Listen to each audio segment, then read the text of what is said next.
we already heard from Marvel Studios' Kevin Feige how he's interested in more monsters in the MCU, along with some other people. Now that Werewolf by Night is officially out and people have watched it, it's not surprising that they're saying, oh, don't worry, that was just the start.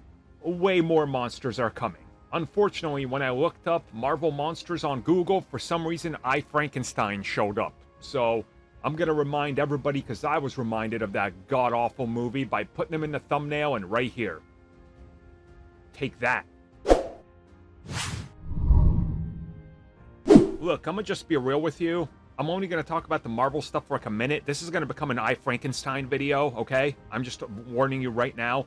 But yeah, multiple people now at Marvel Studios that are involved with Werewolf by Night, from the producer, Brian Gay, to multiple other people like the director, Michael Giacchino, to Marvel Studios, Kevin Feige, have all talked about Werewolf by Night, fans finally getting to see it, and also now doubling and tripling down on what was said before, which is more monsters guaranteed. We're not shying away from this.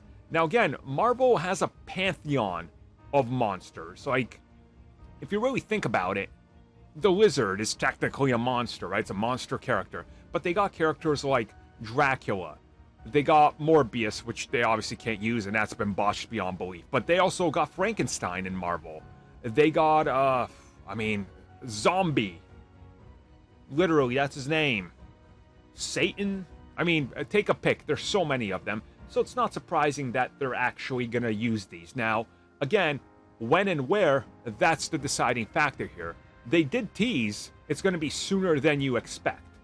Whatever that means. I don't know, Coven of Chaos, maybe? You could probably toss Mephisto and some monsters up in that mix. That would kind of make sense. So, yeah, that would work. But realistically, I just think you gotta understand that the monsters and the occult are their next big kind of, section of the Marvel universe that they want to explore, and it's not going anywhere. So, there we go. That's it. Now, let's get on to talking about iZombie, or I Frankenstein, not I. God damn, I forgot what this thing was, and I literally mentioned it like 5 minutes ago. Anyways, yeah, I Frankenstein. So, this movie was god-awful, but I know a lot of people don't know that this was intended to be a new franchise, and originally, I Frankenstein ended with a post-credit tag, or like, I guess technically right after like the film ends, it wasn't like a full post-credit yet.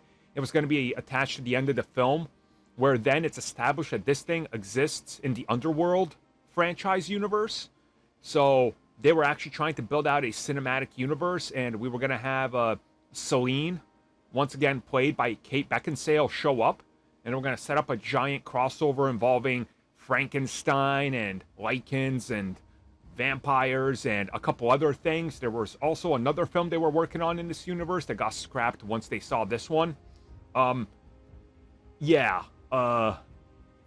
This movie, it's one of the worst films I've ever seen. I was on a flight, and it was like one of the only things, and I was like, you know what, I'm gonna watch this.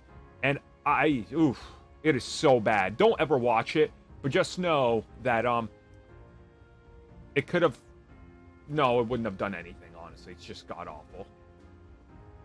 They should really bring back the Underworld movies. Those were good.